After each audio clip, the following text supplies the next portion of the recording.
January 1945 had turned northern Luzon into a contradiction, tropical earth buried under an icy mantle, jungle trees rattling like dry bones. The men of the 32nd Infantry Division trudged along a narrow trail carved by hooves, boots, and fleeing refugees. They walked in single file, rifles down, shoulders hunched, their breath forming white coils that vanished as quickly as their hope for warmth. No one spoke. In these mountains, sound traveled farther than bullets, and both could kill you. Sergeant Elias Turner, 26, Iowa-born and steady as a church bell, led the patrol.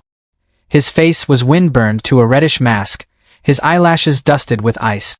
Though he had seen enough of the Pacific War to distrust every quiet moment, something about that morning felt wrong. Too still. Too clean. The kind of silence that usually meant the enemy was watching from a thicket or behind a rock shelf. He raised his fist, and the column froze without a whisper of complaint. The men trusted his instincts. They had kept them alive since A-Tape. Behind him, Private Frank Delaney, 21, Chicago kid, quick with a joke even when no one asked for one, shifted his pack and muttered that if the army wanted them to fight in the cold, they could at least issue thicker socks. The soldier behind him snorted softly, the closest thing to laughter anyone dared. Humor was a fragile flame out here, flickering between fear and frostbite. Still, it kept spirits from collapsing under the weight of the mountains pressing in from every side. Turner crouched at the edge of the trail. What caught his eye was simple, a shape in the snow that didn't belong.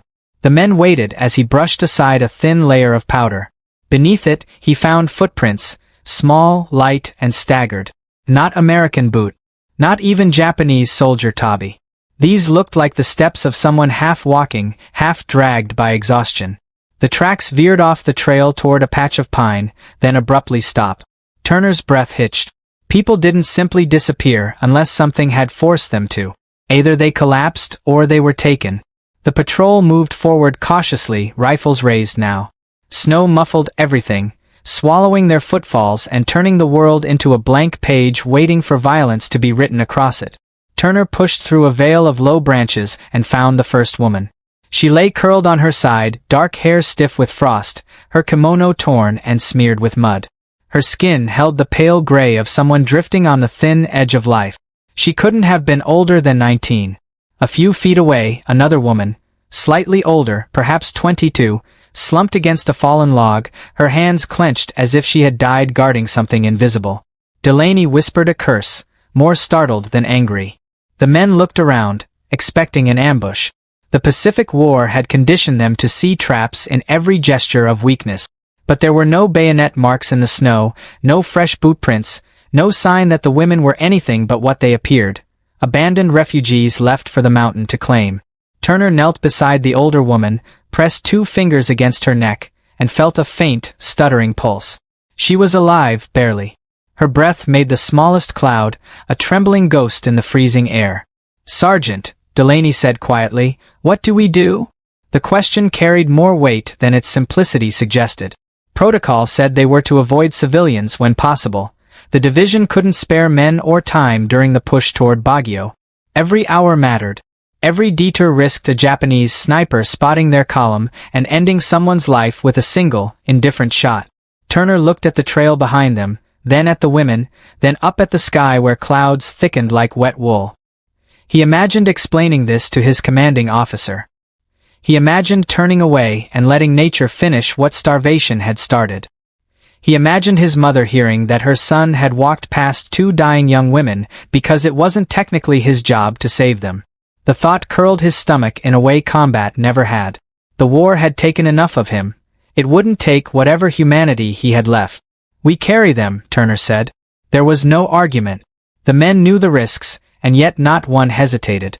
Someone unbuckled his field jacket and wrapped it around the younger woman. Another pulled bamboo poles from the underbrush and began fashioning a stretcher using his shelter half, hands shaking from cold and urgency. Delaney knelt beside the older woman and murmured awkward words of reassurance in English she couldn't possibly understand. She blinked once, slow and heavy, like a bird struggling to lift its wings. The first flakes of a new snowfall began to drift down, soft but warning of another storm rolling across the ridges. The patrol worked faster. When they lifted the women, their bodies felt frighteningly light, as if hunger had hollowed them out until nothing remained but stubborn life. The men moved back toward the trail, adjusting grips, adjusting expectations. Their pace would be slower now, much slower, and every step would echo like a beacon to any Japanese soldier hiding in the timber. Turner gave the signal, and they began their descent toward the temporary aid station several miles away. The mountains rose and fell around them like enormous frozen waves. The women shivered despite the borrowed jackets, eyes fluttering open in brief, delirious intervals. Once, the older woman whispered a single word, maybe a name, maybe a plea, but the wind swallowed it before Turner could place its meaning. As they continued down the narrowing trail, the cold thickened, the light dimmed, and an uneasy stillness settled over the patrol. Somewhere beyond the trees, a single crack echoed, sharp, distant, unmistakable. A rifle. Not theirs. The men froze, every muscle drawn taut, the stretchers swaying gently in their hands. Turner lifted his rifle, scanning the ridges. The snow seemed to hold its breath. Another sound followed, softer, almost hidden under the wind, the faint crunch of boots not their own. The patrol tightened formation. The women lay motionless between them, fragile cargo in a landscape suddenly sharpened by threat. Turner exhaled slowly, his breath a pale cloud drifting into the cold. Whatever waited beyond the next bend would find them burdened, exposed, and far from safety. The wind shifted, carrying a faint murmur that might have been distant voices or simply the mountain playing tricks. Turner motioned for the men to kneel, lowering the stretchers with practiced care. Their hearts hammered in unison, impossibly loud in the hush. Snow gathered on helmets, sleeves, and the women's still forms, muting color and sound alike. Delaney swallowed hard, gripping his rifle as he glanced at the pale faces they had sworn to protect. The trail curved sharply just ahead, a blind corner carved between two slabs of stone. Turner weighed his next step, every instinct torn between caution and urgency. Move too slowly, and the cold would finish what starvation began. Move too quickly, and they could step into waiting rifles. He steadied himself, signaled the men to rise, and stepped toward the curve, where fate waited just beyond the snow-blurred bend.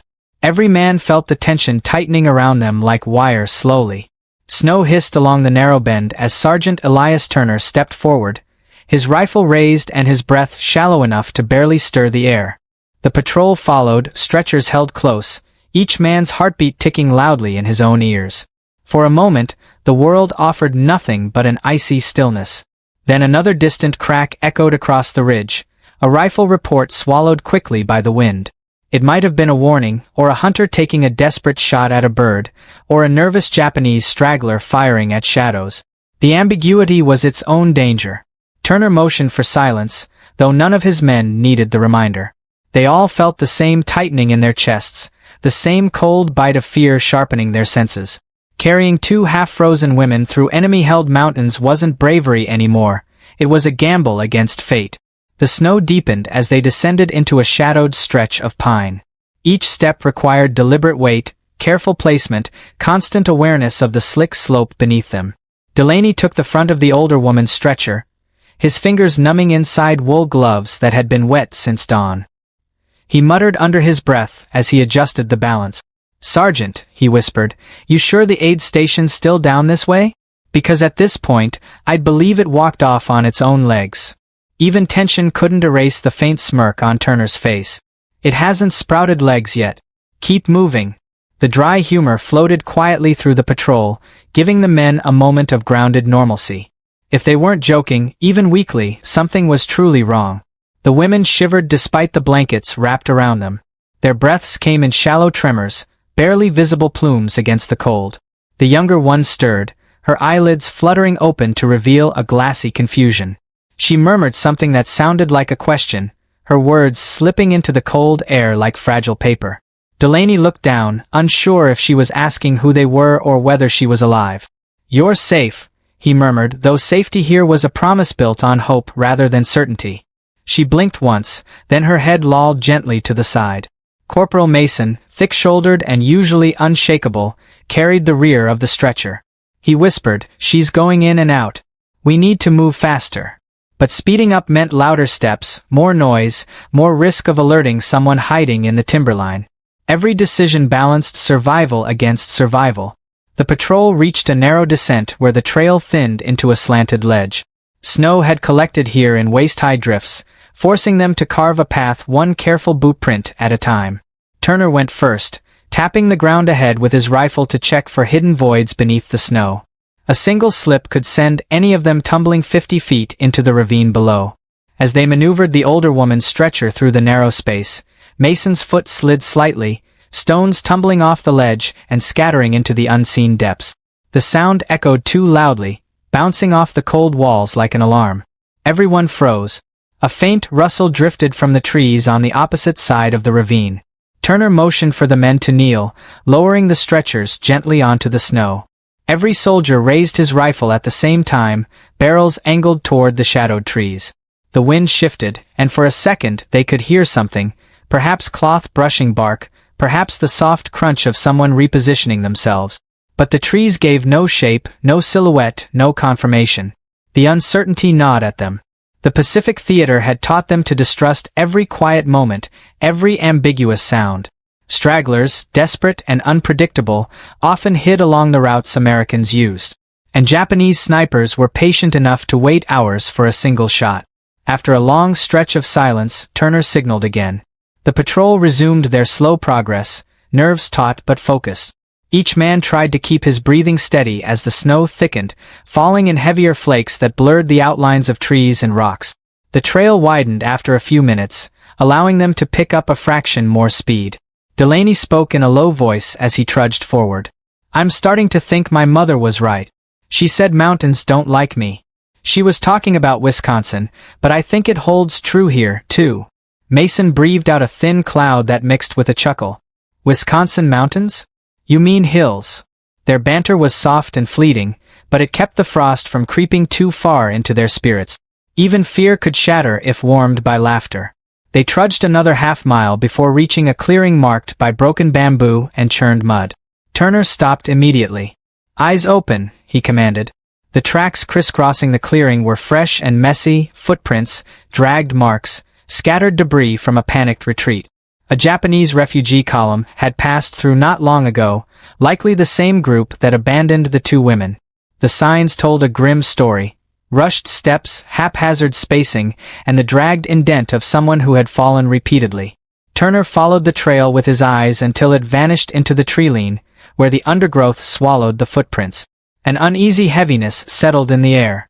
Delaney kept his voice low. "They left them here. Just left them." "War does that to people," Turner replied, though his tone carried no judgment, only a weary recognition. He had seen Americans retreat too. He knew what fear could strip from a person. But something about two women, nearly girls, being abandoned in the cold carved deeper than the usual horrors of battle. They resumed the march, determined not to let the same fate claim their fragile cargo. The path now sloped upward, forcing the carriers to dig their heels into the snow. The younger woman stirred again, whispering something faintly. Turner leaned closer, trying to decipher her words.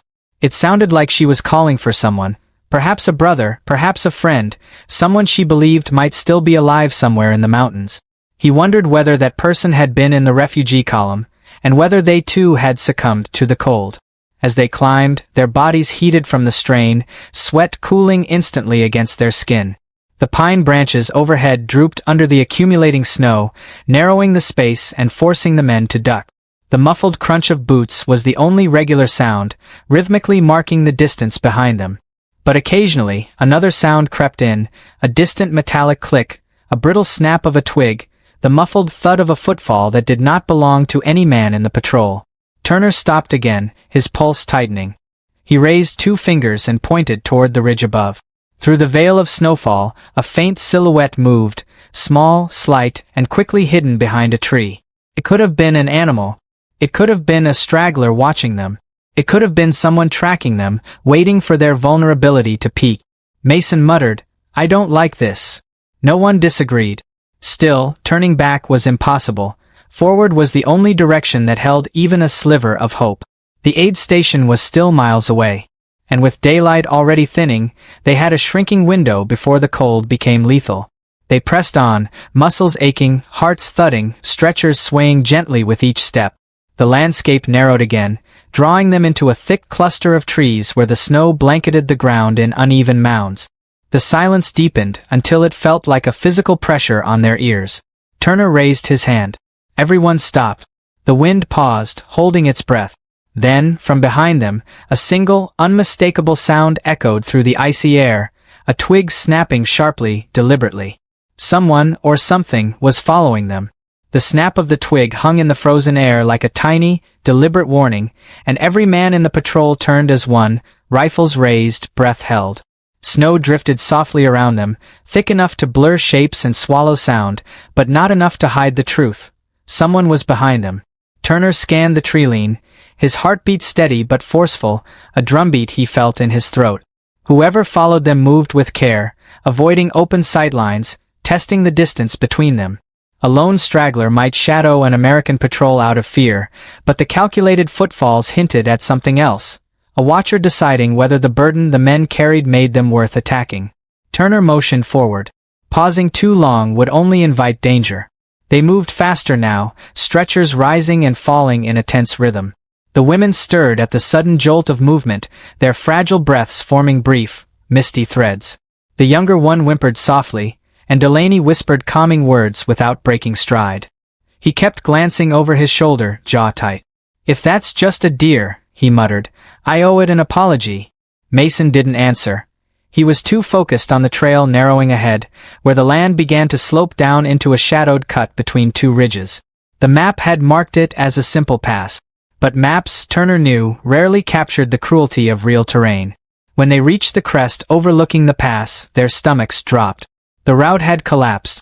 A recent landslide had torn the trail clean away, leaving only jagged rock, broken trees, and a sheer 20-foot drop into a ravine choked with boulders and drifted snow. The mountains had erased their path without apology. Turner stared at the destruction, his breath frosting in a slow exhale. Behind them waited an unseen follower. Ahead of them waited a drop steep enough to snap neck. And the women, unconscious, freezing, fragile, were running out of time. Delaney kicked a loose stone into the ravine. It bounced twice, then vanished into the snow. "We can't go around," he said. "We'd lose hours." Mason tightened his grip on the stretcher. "We lower them," he said simply. His voice carried the weight of a man who understood the risk but saw no alternative. Turner assessed the slope, the angles, the anchor point. It was possible. Dangerous, slow, but possible. And danger was no longer a factor in decisions. Survival was. They anchored ropes around a pair of gnarled pines gripping the edge of the cliff. The wind howled through the ravine, cold enough to sting their eyes. One man slid down first, boots digging into the shifting snow, guiding the rope by instinct as much as training. The others secured the stretchers, wrapping the women tightly to prevent any sudden shift. When the first stretcher began its descent, silence overtook the men. Every creak of rope sounded like a cry. Every shifting clump of snow felt like the beginning of an avalanche. Turner held the line with Mason, their gloves burning from the tension. The younger woman's face was chalk white, her head lolling with each sway, but she remained alive, her faint breaths fogging the air. Halfway down, the rope jerked violently as the man below slipped, sending a spray of snow cascading. Turner braced his legs, leaning his full weight back. "Hold!" he barked, and the men obeyed with desperate strength. After a tense moment, the rope steadied. The stretcher reached the bottom.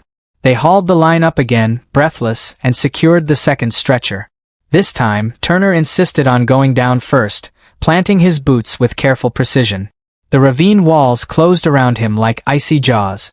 As the second stretcher descended, he watched the older woman's face, trying to read something: fear, pain, awareness.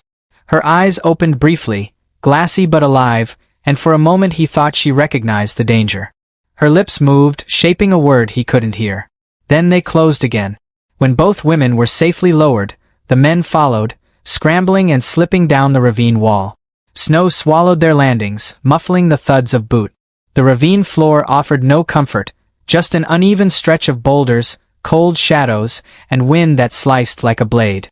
They reassembled the stretchers and pushed onward, knowing the ridge above them still concealed whoever had been following their trail. Now they were penned in, hidden from sight but also blind to threats above. As they crossed the ravine's interior, their footsteps echoing faintly, Delaney paused. "Sarge," he whispered. "Look." Turner followed his gaze to a patch of snow at the base of the opposite wall, fresh tracks. Not animal. Not their own. Someone had crossed the ravine recently, moving parallel to their path. The prints were small enough to suggest a single person, but the depth of each step hinted at someone carrying weight, or perhaps someone exhausted. Either way, they weren't alone down there. Turner signaled caution, and they moved with sharper awareness. The ravine narrowed further until they were forced into a line, single file, brushing past ice-coated stones. The walls pressed closer, funneling the wind into a ceaseless, mournful wail. It felt like walking through the throat of the mountain, each gust a warning whisper. The women shivered violently now, and the younger one murmured incoherently, a feverish haze taking hold. The path slipped into a dim corridor of rock, where the snow thinned but the cold deepened. Mason stepped carefully, but a sudden crack under his boot made him freeze. "Thin ice," he said. The ravine floor here wasn't solid. Beneath a thin crust of frozen runoff lay water deep enough to swallow a man. Turner felt a new urgency. They crossed by distributing their weight, each step a negotiation with the frozen ground. Twice the ice bowed dangerously, and once a boot plunged through, sending icy water up to a man's ankle. But they continued, pressed forward by necessity. Finally, the ravine widened again, opening into a small basin framed by frost-covered pines. The air still carried the distant echo of wind, but another sound threaded through it, a faint crunch of movement far behind them, just beyond sight. Whoever shadowed them had also descended. Turner swallowed, gripping his rifle tighter. The mountains had not only tested their resolve, they had narrowed the battlefield. He looked at the stretchers, at the fragile lives woven into their burden. They were too close now to abandon hope, too far from safety to relax. He nodded to the men and stepped forward. Between them bridged the silence. They were no longer carrying strangers. They were carrying a promise made in the snow. As they rounded the last rise, the men heard it first. The distant clatter of metal, the low rumble of generators, the clipped rhythm of American voices drifting through the frozen air. Relief moved through the patrol like a quiet, warming tide. The soldiers at the perimeter spotted them and called out in disbelief. Rifles raised in caution before recognition settled in.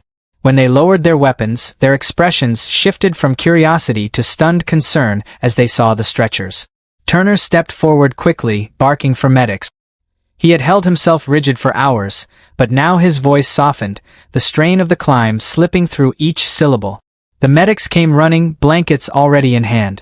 They lifted the women carefully, checking pulses, warming chilled fingers, wrapping them in layers of thick cloth heated by nearby stoves. The younger woman gasped as warmth touched her skin, a flicker of life returning to her eyes. The older woman stirred only slightly, but her breathing steadied. One medic murmured that they had arrived in the final hour. Another said something that made the men fall silent. Most wouldn't have survived that trail. "You got them here just in time." Turner stepped back, letting the professionals work. His hands trembled now that the danger had passed, the adrenaline draining from his veins and leaving behind the exhaustion he had ignored. Delaney eased onto a crate, shaking the snow from his helmet. "You know," he said, voice low, deeper into the basin, where the trees bent under heavy snow and the shadows concealed more than cold. Somewhere behind them, footsteps followed, growing just clear enough to confirm what they all feared. They were no longer being watched. They were being hunted. Snow clung to the branches like pale bruises as the patrol pushed out of the ravine and into a shallow basin where the wind softened but the cold deepened. Their breaths rose in ragged clouds, the effort of carrying the stretchers carving fatigue into every face. Yet none slowed. Night crept along the ridgelines with a predator's patience, and every man sensed that if darkness claimed the mountains first, the two women would not live to see morning. Turner kept his pace measured but relentless, his boots crunching a steady rhythm that the others followed instinctively. The unseen tracker still lingered behind them, but the gap had widened. Perhaps the difficult descent had discouraged pursuit, or perhaps the watcher waited for them to collapse from exhaustion. Either way, Turner refused to let fear dictate their stride. The aid station was still a mile ahead, tucked behind a hill streaked with broken pines. The younger woman stirred again, her lips trembling around a whisper the wind nearly devoured. Delaney leaned down, hearing the faint syllables, but the meaning remained locked in her fading strength. He brushed a strand of frozen hair from her face, then straightened, blinking away the sting of cold biting at his eyes. Mason caught the gesture and said nothing, but the flicker of understanding. Mother would tan my hide if she heard how close we cut that. Mason sat beside him and let out a weary chuckle. Humor returned not because the war had softened, but because compassion had carved its own refuge in the cold. As the medics worked, the younger woman opened her eyes fully for the first time since they found her. She saw Turner standing nearby and reached out a frail, trembling hand. He knelt, unsure what comfort he could offer beyond being present. She whispered a word, simple, quiet, unmistakable, "Arigato." Turner bowed his head slightly, not out of formality but out of respect for a moment too human to belong to any one side of the conflict. Outside the tent, a medic approached Turner with a final report. The women would live. Their recovery would take weeks, but their lives were no longer in danger. Turner let out a slow breath, a release of every fear he had buried since dawn. The mountains had demanded a toll, but not the ultimate one. In the distance, the wind shifted again, carrying the faint echo of footsteps along the ridge. Perhaps the watcher retreating, perhaps only the mountains settling under fresh snow. Turner listened for a long moment, then turned back toward the tent, drawn by the fragile breaths of the women he had refused to abandon.